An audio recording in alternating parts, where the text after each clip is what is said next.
Estamos indo para o final do capítulo, né, do livro de Zacarias. Hoje é capítulo 13, capítulo 14 já encerra o livro.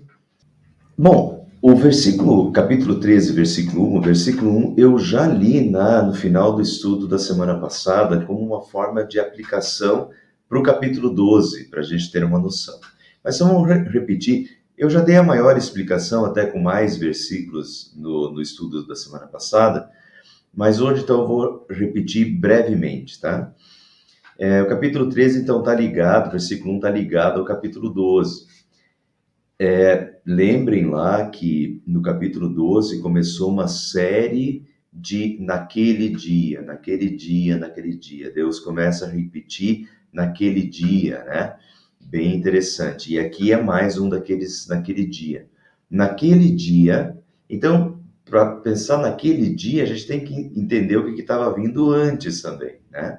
Que dia é esse, naquele dia? Naquele dia, uma fonte jorrará para os descendentes de Davi e para os habitantes de Jerusalém, para purificá-los do pecado e da impureza. Com certeza, esse naquele dia, eu falei isso na semana passada, naquele dia geralmente está ligado à profecia sobre Cristo, sobre a primeira e a segunda volta de Cristo. E aqui é bem isso que está acontecendo, né? Naquele dia, mas em que dia? Ele já vinha falando de um dia anteriormente. Então vamos lembrar que dia, rever os versículos anteriores. Vejam aqui em cima, Zacarias capítulo 12, versículo 9 e 10. Olharão, isso aqui é poucos versículos antes do capítulo 13, versículo 1. Olharão para mim aquele a quem traspassaram e chorarão por ele como quem chora a perda de um filho único e se lamentarão amargamente por ele como quem lamenta a perda do filho mais velho. Olharão para mim aquele a quem traspassaram. E isso, obviamente, é uma profecia sobre a morte de Jesus na cruz. Vejam que Isaías 53 também tem uma profecia semelhante. Ele foi traspassado pelas nossas transgressões. Termo é o mesmo, né? Olharão para mim aquele que traspassaram.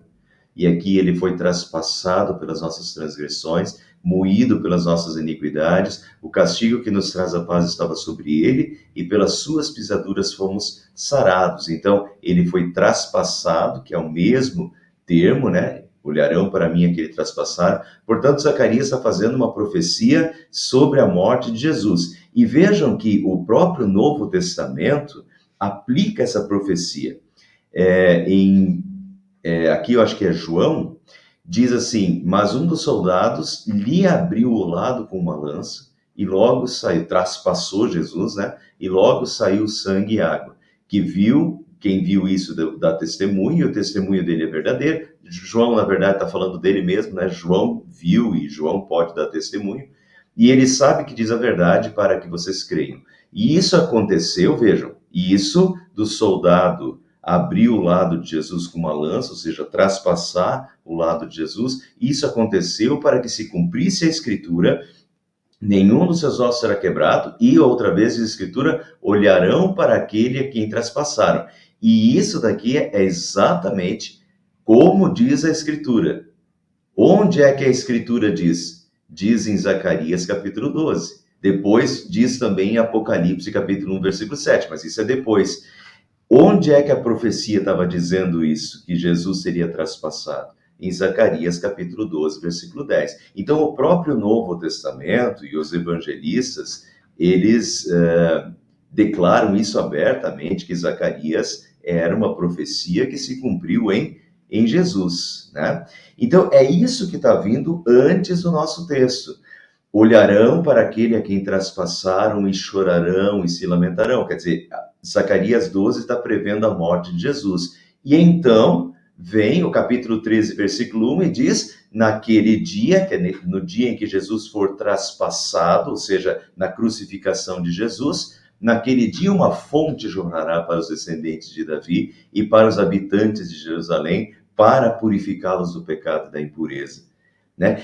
Então, naquele dia em que Jesus for traspassado e que muitos chorarão, ao mesmo tempo, né, que Jesus está morrendo, na verdade está jorrando uma fonte da água da vida, que é a fonte do perdão para toda para toda a humanidade através do sacrifício de Jesus. O sangue de Jesus os purifica de todo o pecado. Portanto, a morte de Jesus é essa fonte. Quando Jesus morre, é uma fonte, a fonte do perdão e da salvação começa a jorrar neste mundo, trazendo purificação do pecado e da impureza. E isso, novamente, são várias profecias sobre essa fonte, né? Joel 3,18, naquele dia uma fonte sairá da casa do Senhor, e Jesus depois, ele mesmo confirma, eu sou a água da vida, quem tem sede, vem a mim e beba. Quer dizer, Jesus é essa fonte da água da vida. E na morte de Jesus, quando Jesus foi traspassado, né? Na crucificação de Jesus, o que brota é uma fonte de salvação brotando para a purificação do pecado e da impureza. Então é magnífico quando a gente consegue fazer esses links, né, do Antigo Testamento, da profecia de Zacarias com o Novo Testamento. Hoje, no capítulo 13, a gente vai ver mais um desses links aí. Versículo 1 e 2, então, naquele dia eliminarei da terra de Israel os nomes dos ídolos e nunca mais serão lembrados, diz o Senhor dos Exércitos. Bom, vamos lembrar, a visão do profeta Zacarias e de todos os outros profetas também inclui 3 dimensões. Na dimensão do tempo do profeta Zacarias, que é a volta do cativeiro, a volta do cativeiro foi a volta à palavra de Deus. Isso fica visível no livro de Esdras, comparado à reforma. Não só a reconstrução do templo, mas a espiritualidade. Deixa eu explicar isso aqui um pouquinho, tem bastante conteúdo aqui resumido. Então, o que está acontecendo na época do profeta Zacarias? O povo tinha sido levado cativo, né? Cativeiro babilônico, por causa dos seus pecados. Qual foi um dos maiores pecados do povo de Israel e de Judá que levou Deus a castigá-los? Um dos maiores pecados e mais acusados no Antigo Testamento e nos profetas era a idolatria. Eram os muitos ídolos que eram adorados dentro do povo de Israel e de Judá, do norte, do reino do norte, do sul, ou seja, dentro do povo de Deus, né? Então, a idolatria, os falsos ídolos, os falsos deuses adorados pelo povo de Deus, eram um dos maiores problemas, mais acusados, que Deus acusa o seu povo de prostituição. Quer dizer, eles estão se prostituindo com outros deuses, né? Eles estão flertando, eles estão adulterando. Deus é o marido, né? Israel é a esposa. No Novo Testamento, Jesus é o noivo, a igreja é a noiva. E o seu povo, né, estava adulterando com outros deuses, com outros ídolos. Então, nessa época do profeta Zacarias, é uma época em que o povo foi levado para o cativeiro babilônico, ficou 70 anos na Babilônia, digamos que pagando pelos seus pecados, né? É um castigo de Deus, e agora o povo Deus trouxe o seu povo de volta para Jerusalém. E essa volta para Jerusalém é uma volta em que o templo é reconstruído. Então, a reconstrução do templo, na verdade, também simboliza a reconstrução da vida espiritual do povo.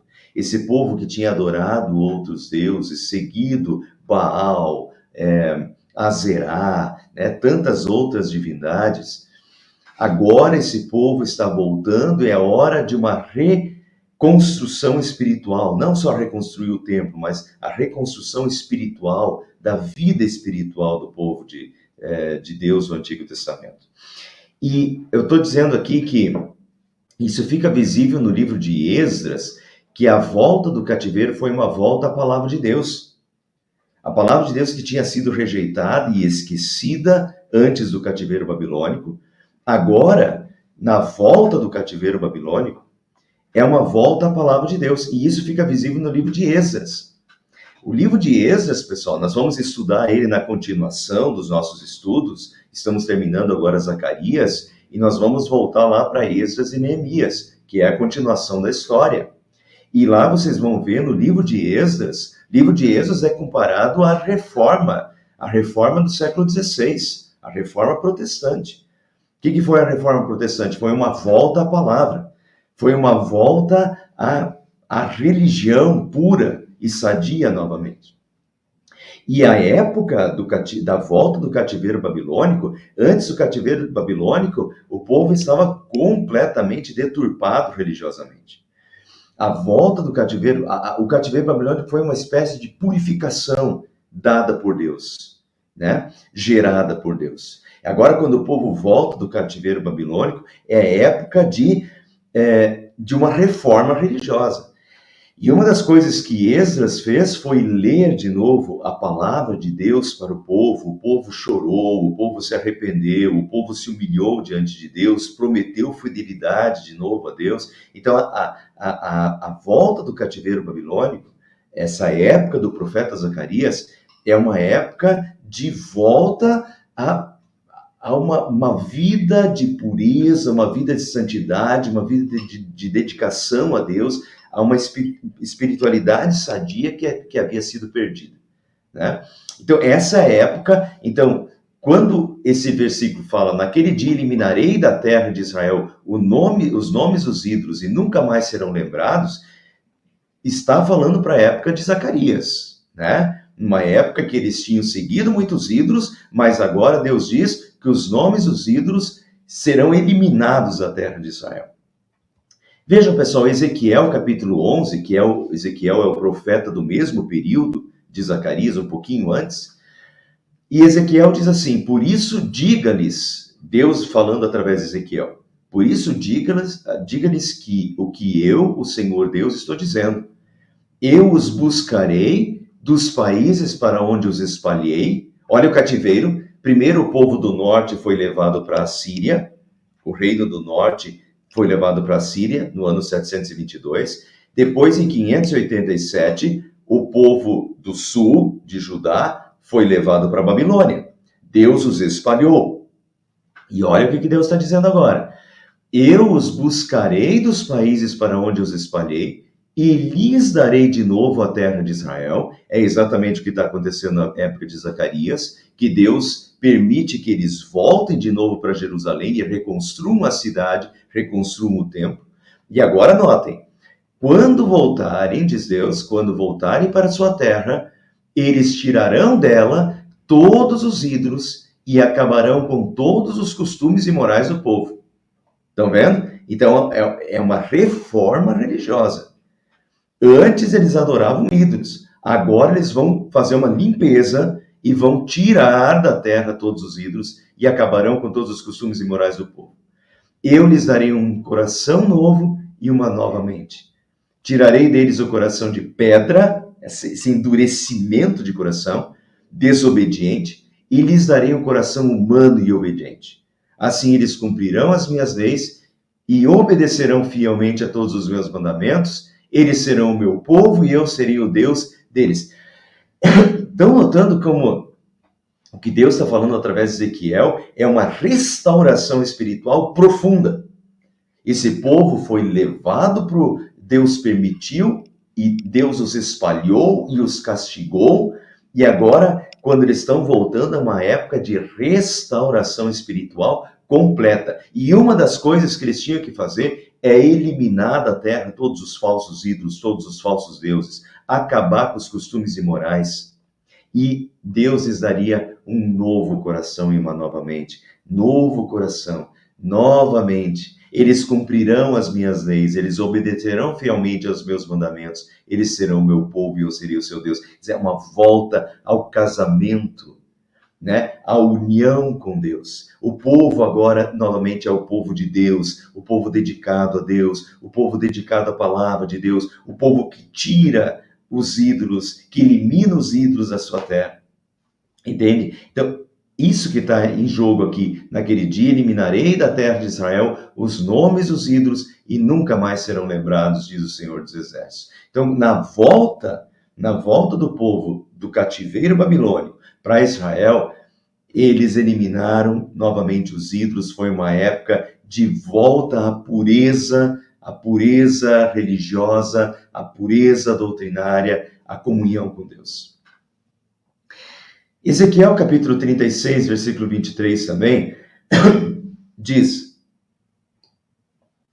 borrifarei água limpa sobre vocês e os purificarei de todos os seus ídolos e de todas as coisas nojentas que vocês têm feito. Eu lhes darei um coração novo e porei em vocês um espírito novo. Tirarei de vocês o coração de pedra, desobediente. Veja que está repetindo, né, o que já tinha sido dito antes. E lhes darei um coração bondoso e obediente. Porei o meu espírito dentro de vocês e farei com que obedeçam as minhas leis e cumpram todos os meus mandamentos que lhes dei. Aí vocês viverão na terra que dei, etc. Então, notem aqui como começa: borrifarei água limpa sobre vocês e os purificarei de todos os seus ídolos, de todas as coisas nojentas que vocês têm feito. Então, de novo, é uma purificação. E a purificação espiritual incluía, né, parar com os ídolos, eliminar os ídolos da terra e voltar novamente a Deus, a obediência a Deus, a obediência à palavra de Deus e a um relacionamento com Deus. Então, a primeira dimensão é a dimensão do profeta, a dimensão da volta do cativeiro babilônico. Mas se a gente olha esse texto aqui, as palavras desse texto são usadas também no dia do Pentecostes, na descida do Espírito Santo. Notem: porei o meu espírito dentro de vocês e farei com que obedeçam as minhas leis, cumpram os meus mandamentos que lhes dei.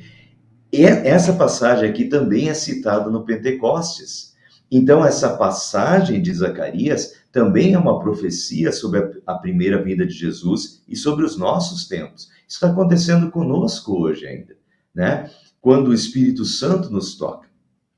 Na dimensão da primeira vinda de Cristo e atual, né, para nós hoje, quando o Espírito Santo nos converte, ele nos limpa, borrifarei água limpa sobre vocês e os purificarei. Ele nos limpa e purifica dos pecados e nos afasta da antiga vida de idolatria. Ele nos leva a obedecer a palavra, né? Aqui diz: porei o meu espírito dentro de vocês e farei com que obedeçam as minhas leis e cumpram todos os meus mandamentos que ele tem. Ou seja, o Espírito Santo também nos leva a obedecer a palavra e aos mandamentos. Então, notem como essa profecia, ela também se aplica à primeira vinda de Cristo e aos nossos dias. Conosco continua acontecendo isso. Quando o Espírito...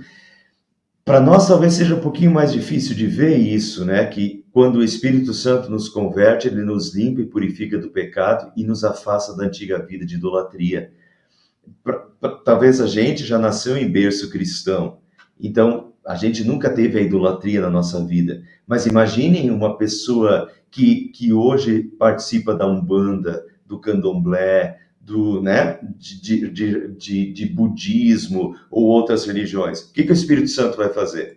Quando o Espírito Santo converte, ele nos converte dessa vida de idolatria e nos leva a servir o Deus verdadeiro. E, ao mesmo tempo, a prestarmos atenção na palavra de Deus, a querermos obedecer os mandamentos, nos leva a água limpa, né? Borrifa com água limpa, quer dizer, o perdão dos pecados, a purificação. Enfim, continua acontecendo.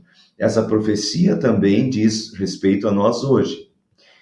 Por fim, a dimensão da segunda vinda de Cristo também. Nos novos céus, na nova terra, todo pecado e idolatria serão eliminados. Então, essa questão: naquele dia eliminarei da terra de Israel os nomes dos ídolos e nunca mais serão lembrados, é o que vai acontecer no juízo final, quando Jesus voltar e quando nós formos levados para o novo céu e nova terra. No novo céu e nova terra não terá mais nenhum ídolo.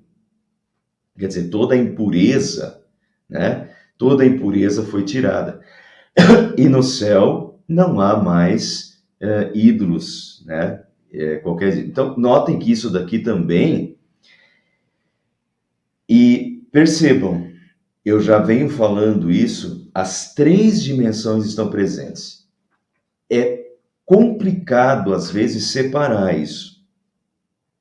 A gente vê sentido nessas palavras para o tempo do profeta.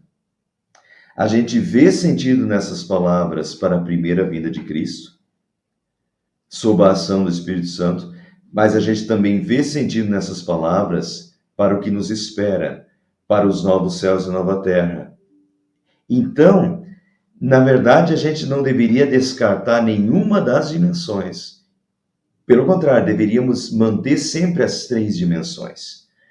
Olhar para o passado, olhar para o presente e olhar para o futuro. Porque é isso daqui, no dia que Cristo vier e fizer novos céus e nova terra, é isso que vai acontecer. Naquele dia eliminarei da terra os nomes dos ídolos e nunca mais serão lembrados. Da terra de Israel, a gente pode imaginar, Apocalipse capítulo 21, a Jerusalém Celeste, é a terra de Israel, né? Então, naquele dia da Jerusalém Celeste, Apocalipse 21, eliminarei os nomes dos ídolos e nunca mais serão lembrados. É o fim de toda a idolatria, diz o Senhor dos Exércitos. Então, estão vendo como tem a terceira dimensão também, né? Então, é possível olhar todo o restante do texto.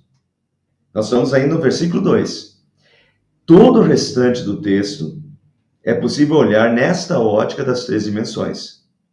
Uma conversão de coração a Deus, que nas 2 primeiras dimensões ainda não são perfeitas. As 2 primeiras dimensões. A dimensão do profeta ainda não é perfeita. Vejam, naquele dia eliminarei da terra de Israel o nome dos ídolos. Sim, quando eles voltaram do cativeiro babilônico, eles novamente foi uma purificação dos ídolos. Mas com o passar do tempo, eles voltaram de novo a adorar ídolos. Compreende? Então não é perfeita. A segunda dimensão, que é a primeira vinda de Cristo e a nossa dimensão atual, também não é perfeita. Porque nós ainda somos pecadores. E na terceira dimensão da glória eterna, então sim, será plena. Então é possível olhar todo o restante do texto nessa ótica das 3 dimensões, uma conversão de coração a Deus, que nas 2 primeiras dimensões não são perfeitas, porque temos pecado, e na terceira dimensão da glória eterna é plena. Vamos em frente. Removerei da terra tanto os profetas como o espírito imundo. E se alguém ainda profetizar, seu próprio pai e sua mãe lhe dirão: você deve morrer porque disse mentiras em nome do Senhor. Quando ele profetizar, os seus próprios filhos, os próprios pais o esfaquearão. Texto forte. Parece assim, nossa, mas Deus está falando isso? Vamos entender. Removerei da terra tanto os profetas como o espírito imundo. É necessário entender a degradação dos profetas antes do cativeiro babilônico, tá? A situação aqui é a volta do cativeiro babilônico. Quando Deus diz, eu removerei da terra tanto os profetas como o espírito imundo, removerei da terra os profetas. De que profetas estava falando? Antes do cativeiro babilônico estava cheio de profetas e de falsos profetas. Deixa eu mostrar isso para vocês. Jeremias 23 diz assim, Deus falando através de Jeremias. Eu vi o pecado dos profetas de Samaria. Eles anunciaram mensagens em nome do Deus Baal e desviaram Israel, meu povo. Estão notando? Samaria era a capital do Reino do Norte, capital de Israel. Então veja que não é uma coisa de outros povos, é uma coisa que está acontecendo dentro do povo de Deus. Esses falsos profetas estavam agindo dentro do povo, né, dentro do reino de Israel. Eu vi o pecado dos profetas de Samaria, eles anunciaram mensagens em nome do Deus Baal, quer dizer, olha a idolatria, não de Deus, mas do Deus Baal, e desviaram Israel, meu povo. Mas vejam que os profetas de Jerusalém, e agora é o reino do sul, então notem que tanto Israel quanto Judá, reino do norte, reino do sul, ou seja, todo o povo de Deus está sofrendo com esses falsos profetas. Mas vejam que os profetas de Jerusalém fazem pior ainda. Cometem adultério, dizem mentiras, ajudam os outros a fazerem o mal, e assim ninguém para de fazer o que é errado. Para mim, todos eles são como a cidade de Sodoma, são tão maus como o povo de Gomorra. Notem a comparação de Deus. Os profetas são tão maus como Sodoma e Gomorra. E Sodoma e Gomorra foram eliminados do mapa, né? No Antigo Testamento. Então, notem essa situação aqui. Isso levou ao cativeiro babilônico. Qual era a situação antes do cativeiro babilônico? De falsos profetas. No Reino do Norte, no Reino do Sul, profetas que chegavam a fazer profecias em nome de Baal, quer dizer, um falso Deus. Vejam, Ezequiel capítulo 13. Homem mortal, fale contra os profetas de Israel que inventam as suas próprias profecias. Diga-lhes que escutem a palavra do Senhor. E o que o Senhor Deus diz é isto: ai desses profetas sem juízo e sem moral. Eles seguem a sua própria inspiração e inventam as suas próprias visões. Israel não poderá se defender. As suas visões são falsas e o que eles anunciam é tudo mentira. Eu não os enviei. Portanto, não são profetas de Deus. Aqui diz que eles seguem a sua própria inspiração e inventam as suas próprias visões. Quer dizer, não é Deus que está dando visão, não é Deus que está mandando, não é a palavra de Deus. Então, eu não os enviei, mas eles dizem, a palavra do Senhor é essa. Né? Então, eles dizem que a palavra do Senhor é, mas eles estão falando o que eles querem, e não o que Deus diz. E ainda esperam que as palavras deles se cumpram. Eu lhes digo, as visões que vocês veem são falsas, e o que vocês anunciam é tudo mentira. Vocês dizem que as palavras são minhas, diz Deus, mas eu não lhes disse nada. Quer dizer, eles são completos falsos profetas. E agora notem como isso difere dos verdadeiros profetas. Isaías, Jeremias, Ezequiel. Em todos eles, Isaías, Jeremias, Ezequiel, todos os outros profetas, o primeiro versículo, geralmente, desses profetas é visão que Deus deu, né? Visão que Deus me deu a respeito de... Quer dizer, Deus realmente está falando. Deus realmente está dando uma visão. Deus realmente está mandando falar. Então, essa palavra vem de Deus. Esses profetas têm o aval de Deus, são profetas verdadeiros, mas a maioria... Então, antes do cativeiro babilônico, era disseminado os falsos profetas, tanto no Reino do Norte como no Reino do Sul, Israel e Judá, dentro do povo de Deus. Né? E isso foi uma das causas que levou eles também ao cativeiro babilônico. Então, vamos voltar lá para o nosso texto de Zacarias. Removerei da terra tanto os profetas como o espírito imundo. Então, notem, pessoal. Primeiro, a remoção faz parte da eliminação da impureza. Eliminarei da terra de Israel, diz o versículo anterior. Então, o que Deus vai eliminar? Deus vai eliminar todos os ídolos. Versículo 2. Eliminarei da terra de Israel todos os ídolos. Deus está fazendo uma limpa. Para uma restauração espiritual, tem que fazer uma limpa de tudo que está podre, de tudo que está estragado. E Deus está fazendo uma limpa, uma remoção. Primeiro dos ídolos, tem que eliminar todos os ídolos. Voltar para uma religião pura, sem ídolos. Segundo, remover da terra os profetas. Os profetas que são profetas falsos, que estão fazendo falsas profecias, que estão guiando o povo erradamente. Então, removerei os profetas. Faz parte da eliminação do mal, da eliminação do pecado.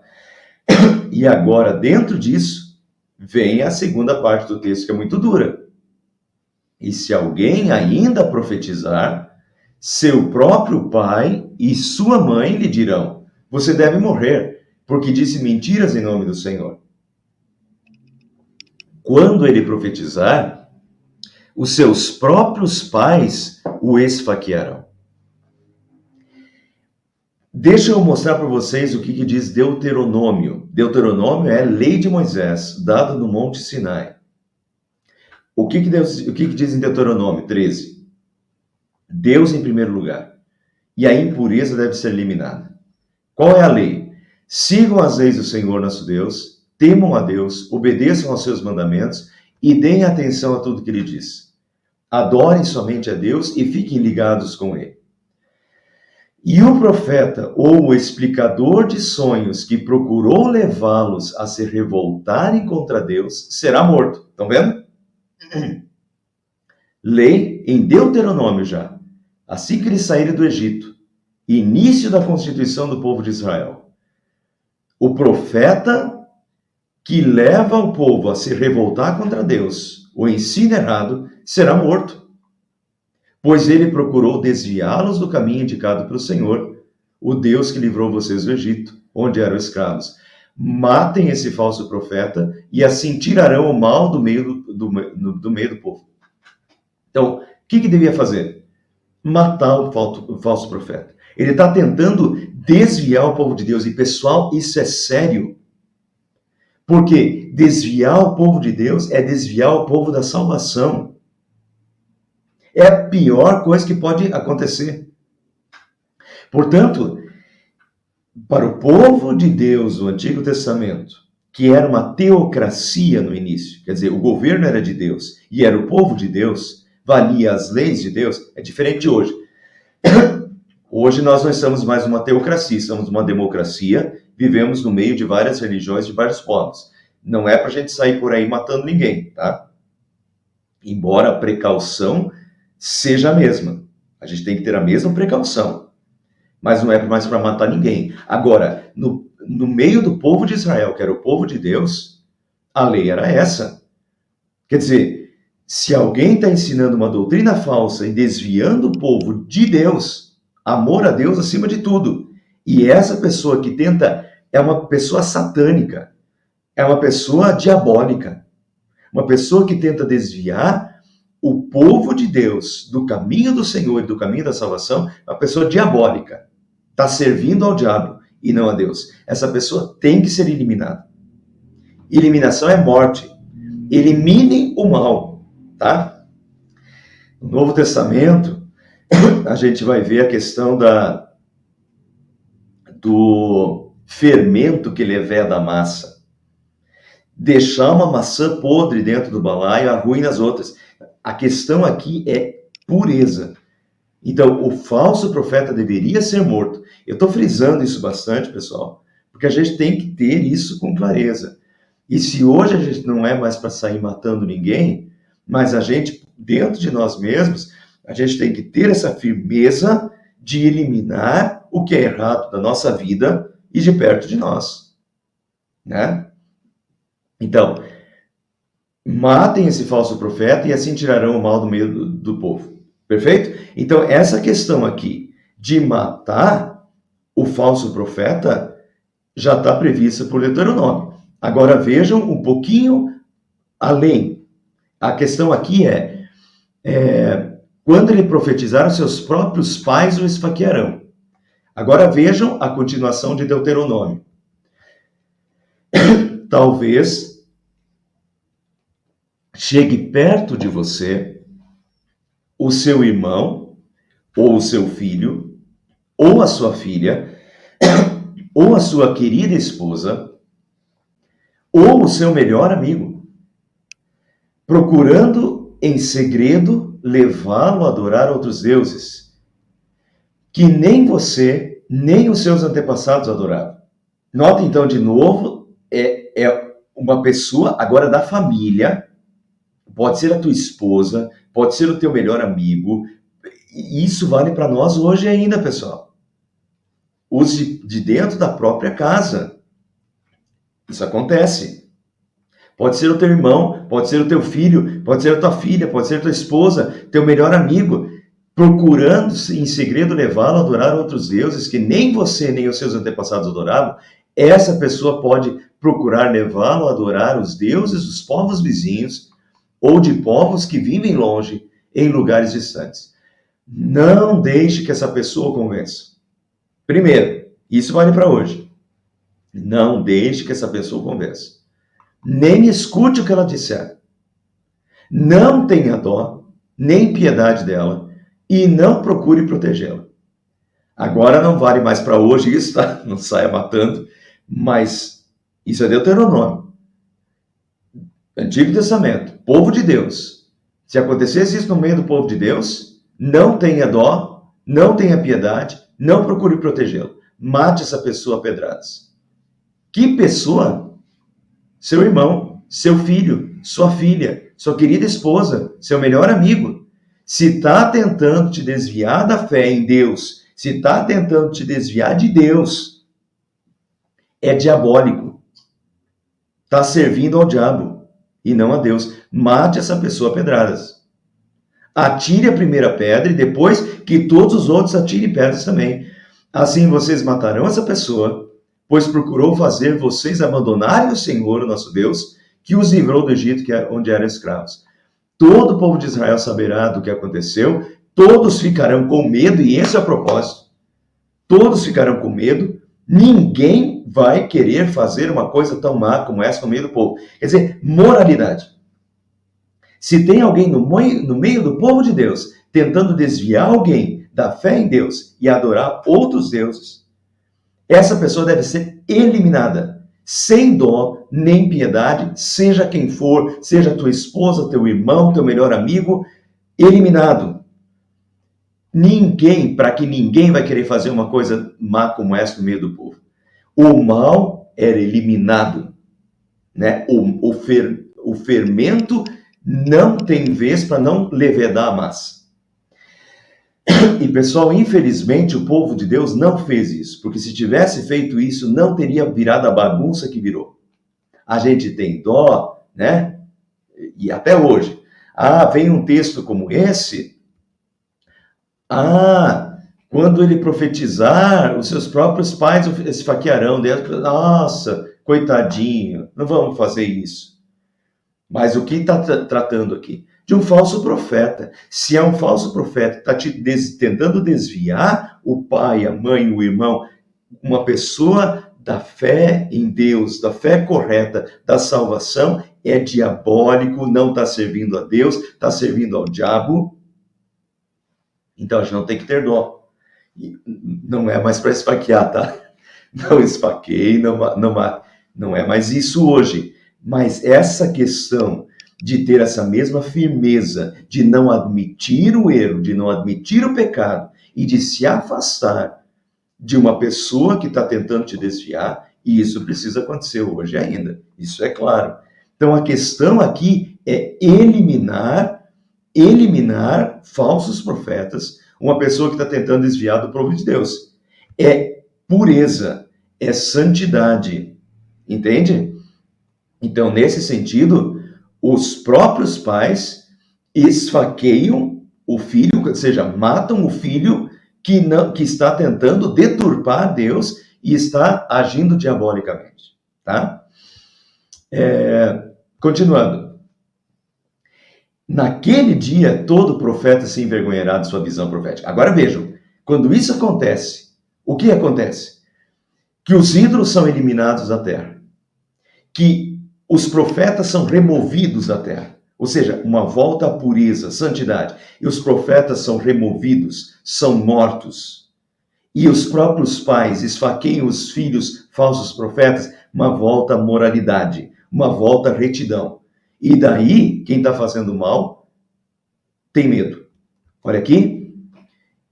Todo o povo de Israel saberá do que aconteceu, todos ficarão com medo, e ninguém vai querer fazer uma coisa tão má como essa no meio do povo. No momento que isso aqui for feito, o que vai acontecer? Naquele dia, todo profeta, o falso profeta, se envergonhará da sua visão profética. Não usará um manto de profeta feito de pele para enganar. Usará manto de pele feito de pele para enganar. Isso daqui se a gente lembrar, segundo Reis, Elias estava usando uma capa de pele de animais amarrada com um cinto de couro. É Elias, o profeta de Tisbé, disse o rei. Quer dizer, Elias usava uma capa de pele de animais. João Batista, Mateus 6,4, João usava uma roupa feita de pelos de camelo, peles de animais, e um cinto de couro. Tá vendo? Então tinha uma veste meio que característica dos profetas, que Elias usava, que João Batista depois usou também, e que os falsos profetas, embora fossem falsos profetas, para parecer que eram profetas verdadeiros, usavam também o manto, né? O manto de profeta, feito de pele para enganar os outros. Agora, na volta do cativeiro babilônico, os falsos profetas vão se envergonhar e não vão mais usar. E que mais? Ele dirá: eu não sou falso, eu não sou profeta. Ou seja, voltou atrás. Eu não sou profeta, sou um homem do campo. A terra tem sido meu sustento desde a minha mocidade. Note que ele já não está mais profetizando para ganhar dinheiro, né? Ele já não está mais se identificando como profeta. Olha a mudança. Se alguém lhe perguntar: que feridas são essas no seu corpo? Ele responderá: fui ferido na casa dos meus amigos. Ele vai ter vergonha de dizer o que aconteceu. Quais são as marcas no corpo dele? Se alguém lhe perguntar que feridas, perguntar para esses falsos profetas, que antes eram falsos profetas, que feridas são essas no seu corpo? E ele vai dizer: fui ferido na casa dos meus amigos. Vai ter vergonha de contar. Por quê? Na verdade, vejam, ao meio-dia Elias começou a caçoar deles, dos profetas de Baal, e ele dizia: orem mais alto, pois ele é Deus. Pode ser que esteja meditando ou que tenha ido ao banheiro. Elias é cômico, né? Talvez ele tenha viajado, o Baal, né? Baal, talvez ele tenha viajado, talvez ele esteja dormindo e vocês terão de acordá-lo, então grite mais alto. Aí os profetas de Baal, os 450 profetas de Baal, oraram mais alto e começaram a se cortar com facas e punhais, conforme o costume deles. Então, esses falsos profetas, eles tinham o costume de se cortar para angariar o favor do deus Baal, provavelmente. Entende? Mas era um costume se cortar com facas, até que o sangue começou a correr. Passou o meio-dia, eles continuaram a orar e gritar, até a hora do sacrifício da tarde, porém não se ouviu nenhum som. Quer dizer, Baal não atendeu. Mas então vejam que essa questão de cortar com as facas, eles se cortavam com faca. E depois de cortado com as facas, ficavam as cicatrizes. E essa era a questão. Olha, se alguém lhe perguntar para esses falsos profetas: que feridas são essas no seu corpo? Que cicatrizes são essas? E ele vai dizer: não, fui ferido na casa dos meus amigos. Ele vai ter vergonha. Então, notem a mudança, né? A mudança aqui de purificação. Agora, os falsos profetas têm medo de se identificar. Eles não se identificam mais como profetas. Eles não usam mais roupa de profeta. Eles não falam mais que são profetas. Eles têm até vergonha das cicatrizes que eles têm. Moralizou. A volta do cativeiro babilônico é moralização nesse sentido. Continuando, e agora uma profecia sobre Jesus. Levante-se a espada contra o meu pastor, contra o meu companheiro, declara o Senhor dos Exércitos. Fira o pastor e as ovelhas se dispersarão e voltarei minha mão para os pequeninos. Primeiro, levante-se a espada contra o meu pastor, contra o meu companheiro. É Deus falando. A gente já sabe pelos capítulos anteriores que nós já estudamos que o pastor será ferido, que o pastor será traído, né? E agora novamente volta ao pastor. E agora levante-se a espada contra o meu pastor. Deus está falando. Agora veja. Deus está falando sobre o seu pastor. É Deus Pai falando sobre o próprio Filho. Contra o meu companheiro. Primeira pessoa da Santíssima Trindade, Deus Pai, falando sobre a segunda pessoa da Santíssima Trindade, Deus Filho, Jesus, que posteriormente se encarnaria. Levante-se a espada contra o meu pastor, contra o meu companheiro. Pessoal, Judas traiu Jesus e tudo foi feito por causa do pecado dos fariseus. Foram eles que pagaram Judas, né? Foram eles que pediram a execução a Pilatos de Jesus. Foi o pecado do povo. Mas a gente não pode tirar aqui fora a vontade de Deus, de que Deus estava castigando na cruz o seu próprio filho. Levante-se a espada contra o meu pastor, contra o meu companheiro. Deus levanta a espada contra o seu próprio filho. Por quê? Isaías 53:4. No entanto, era o nosso sofrimento que ele estava carregando. Era a nossa dor que ele estava suportando. E nós pensávamos que era por causa das suas próprias culpas, que Deus o estava castigando, que Deus o estava maltratando e ferindo. Deus estava castigando, Deus estava maltratando e ferindo o seu filho na cruz. Estava. E essa é a questão. Quando Jesus diz na cruz, Deus meu, por que me desamparaste? Jesus de fato foi desamparado naquele momento, porque naquele momento Deus vê em Jesus o pecado da humanidade. E Deus derrama sua ira sobre Jesus, porque Jesus, naquele momento, é o pecado da humanidade sendo punido. Portanto, Deus estava castigando Jesus na cruz. Deus o estava maltratando e ferindo o seu próprio filho.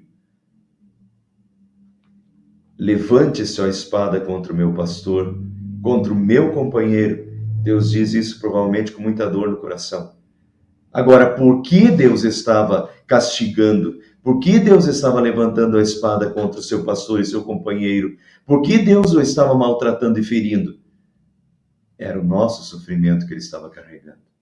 Era a nossa dor que ele estava suportando. Nós pensamos que era por causa das suas próprias culpas, mas na verdade era pelas nossas culpas. Quer dizer, Deus castigou o seu filho em nosso lugar. Eram as nossas culpas, eram os nossos pecados, eram as nossas transgressões. Deus castiga no seu companheiro, Deus castiga no seu filho os pecados, os meus pecados. Jesus pagou pelos meus pecados. Então aqui nós vemos, levante sua espada contra o meu pastor. É Deus castigando no seu filho os pecados da humanidade. E fira o pastor. Fira o pastor e as ovelhas se dispersarão. E voltarei minha mão para os pequeninos. Mateus 26, 32. Chegou a hora, diz Jesus, de vocês todos serem espalhados. Isso é já as últimas palavras de Jesus. Chegou a hora de vocês todos serem espalhados, cada um para a sua casa, e assim vão me deixar sozinho. Mas eu não estou só, pois o Pai está comigo. O companheiro, o Pai está comigo. Tá vendo? Mas chegou a hora de vocês serem espalhados. Jesus já sabia dos próximos passos, Jesus já sabia da ida para o Getsemane, já sabia que seria preso, já sabia que seria morto, já sabia que Pedro ia trair, que Pedro ia negar ele 3 vezes, já sabia que Judas ia traí-lo. Chegou a hora de vocês todos serem espalhados, cada um para a sua casa. E foi o que aconteceu. Mateus 26, 32, Jesus disse aos discípulos: esta noite todos vocês vão fugir e me abandonar. Pois as escrituras sagradas dizem: matarei o pastor e as ovelhas serão espalhadas. Onde é, pessoal, que as escrituras sagradas dizem isso? Zacarias, capítulo 13, versículo 7. Fira o pastor e as ovelhas se dispersarão. Notem que levante-se a espada contra o meu pastor, contra o meu companheiro. É Deus castigando o seu filho na cruz. E nesse momento, Deus estava ferindo o pastor, o bom pastor, e as ovelhas se dispersaram. Os discípulos, no jardim do Getsemane, quando Jesus foi preso, os discípulos todos se dispersaram. Pedro ainda entra no pátio, né? Faz aquele papelão todo, né? Que nega Jesus 3 vezes por medo.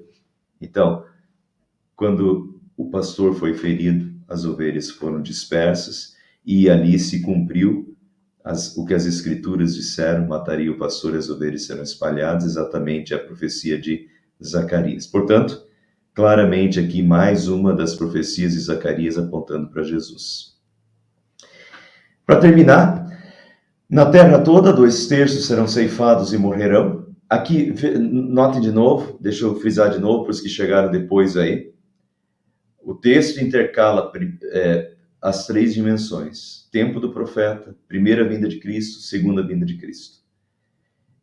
Acabou de falar de ferir o pastor e as ovelhas serão dispersas, profecia sobre a primeira vinda de Cristo.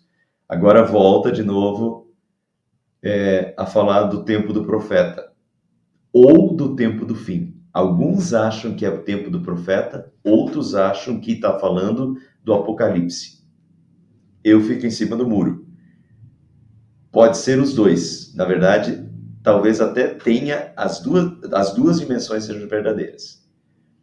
Primeiro, na Terra, eu acho que, obviamente, tem uma aplicação aqui para a volta do cativeiro babilônico, para a época do profeta. Isso daqui é inegável, vou mostrar para vocês. Na Terra toda, 2/3 serão ceifados e morrerão. Notem as proporções. Na Terra toda de Israel, né? Povo de Deus. Na Terra toda, 2/3 serão ceifados e morrerão. Todavia, a terça parte permanecerá. Então, 2/3 serão ceifados e morrerão, e o outro terço permanecerá. 2/3 morrerão, 1/3 permanecerá, diz o Senhor. Colocarei essa terça parte no fogo, 2/3 morrerão. 1/3 permanecerá, mas será jogado no fogo. Colocarei essa terça parte no fogo, e a refinarei como prata, e a purificarei como ouro. Ela invocará o meu nome, e eu lhe responderei. É o meu povo, direi. Ela dirá, o Senhor é meu Deus. Primeiro, 2/3 serão ceifados e morrerão, 1/3 permanecerá, mas será jogado no fogo. Vejam como em Ezequiel, Deus fala a mesma coisa, numa outra linguagem, até pede para Ezequiel fazer uma coisa. Ezequiel corta o cabelo. Deus disse, homem mortal, pegue uma espada afiada e com ela corte a barba e os cabelos. Depois pese os cabelos e os pelos numa balança e divida-os em 3 partes. Notem, 3 partes. Quando os inimigos deixarem de cercar a cidade, vá ao centro e queime ali 1/3 parte desses cabelos e pelos. Então, 1/3 parte será queimado. Depois, ande em volta da cidade e vá picando outra terça parte com a espada. 1/3 parte será queimada, outra terça parte será picada pela espada. E jogue a última terça parte para o ar, e o vento a levará. Olha, espalhar, né? O vento a levará.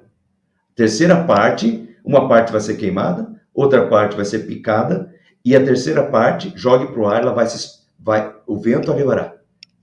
Cativeiro. Povo espalhado. Aí eu atacarei com a minha espada. Guarde alguns fios de cabelo e prenda-os na barra da sua roupa. Então tire dali alguns fios, jogue-os no fogo, mesma questão de Zacarias, e deixe queimar. O fogo que sairá deles se espalhará por toda a nação de Israel. Agora vejam a explicação que Deus dá para Ezequiel. Portanto, essa palavra do Senhor Deus, vocês profanaram o meu templo com tudo que é mau e sujo, e por isso, e Deus falando para o seu povo, razão porque Deus vai castigá-los.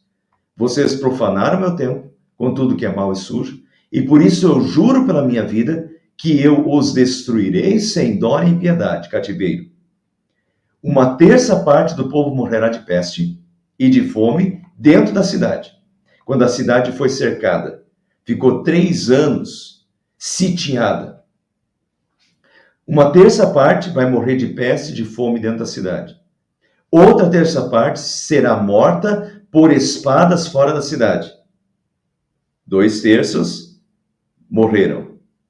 E a outra terça parte eu espalharei aos ventos e a perseguirei com uma espada. A terceira, parte vai ser espalhada e vai passar pelo fogo. Vocês sentirão toda a força da minha ira e do meu furor até que eu fique satisfeito. Quando tudo isso acontecer, vocês ficarão convencidos de que eu, o Senhor, lhes disse todas essas coisas porque fui ofendido pela infidelidade de vocês. Aqui é Ezequiel que viveu o cativeiro, que profetiza antes do cativeiro. E Deus já tinha avisado. Então, 2/3 Quando Nabucodonosor invadiu, pessoal, é exército, é guerra. Nabucodonosor sitiou a cidade de Jerusalém. Dentro da cidade, então, o povo morreu de peste, de fome, sítio de 3 anos sobre uma cidade. Se vocês lerem o Antigo Testamento, as pessoas comiam as próprias fezes para se alimentar, tá? Isso é guerra. Então, e quando Nabucodonosor entrou, ele matou. Então, o que Deus diz aqui, 1/3 morreu de peste, de fome, outro terço a espada, né, na entrada, na guerra, e outra terça parte sobrou. E essa terça parte Deus preservou. Mas Deus passou essa terça parte pela peneira, pelo fogo, para purificá-la. Agora, Isaías 1:23. Portanto, escutem o que diz o Senhor, o Deus Todo-Poderoso, o forte Deus de Israel. Ele diz ao seu povo: eu me vingarei de vocês, meus inimigos. Vou acertar as contas com vocês, meus adversários. Na minha ira vou castigá-los, para que fiquem completamente puros, assim como o metal é purificado pelo povo, pelo fogo. Pessoal, Deus está falando isso aqui para quem? Não para os outros povos. Não para as outras nações. Deus está falando isso aqui para o seu povo. Portanto, escutem o que diz o Senhor, Deus Todo-Poderoso, o forte Deus de Israel. Ele diz ao seu povo: eu me vingarei de vocês, meus inimigos. Deus chama o seu povo de seus inimigos. Vou acertar as contas com vocês, meus adversários. Deus chama o seu povo de seus inimigos e seus adversários. Que agora Deus vai, na minha ira, vou castigá-los. Esse povo precisa de castigo, de purificação. Na minha ira vou castigá-los, para que fiquem completamente puros, assim como o metal é purificado pelo fogo. Então Deus vai purificar o seu povo, de tudo que fizer. Purificar. E isso, então Deus permite o cativeiro. E eles ficaram 70 anos na Babilônia.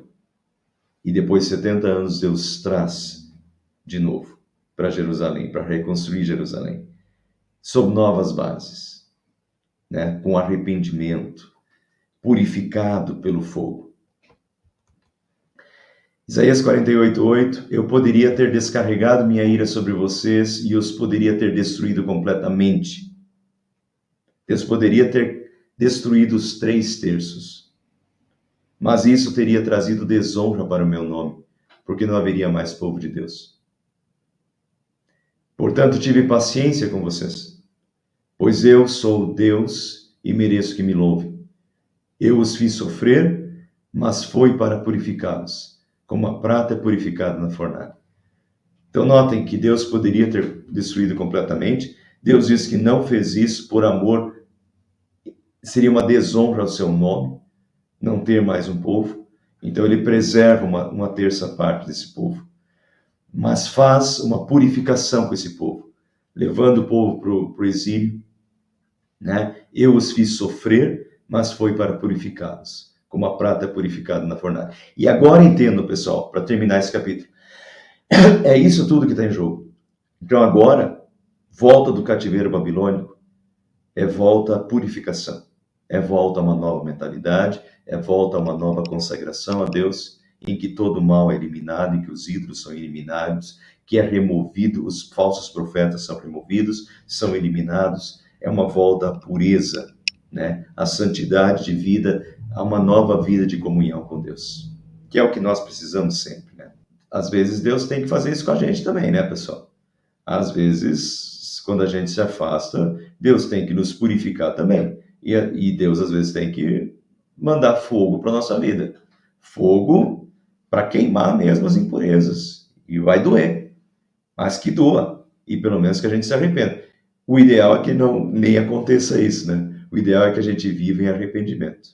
E que a gente nem precise da correção de Deus. Agora, todo pai corrige o filho a quem ama.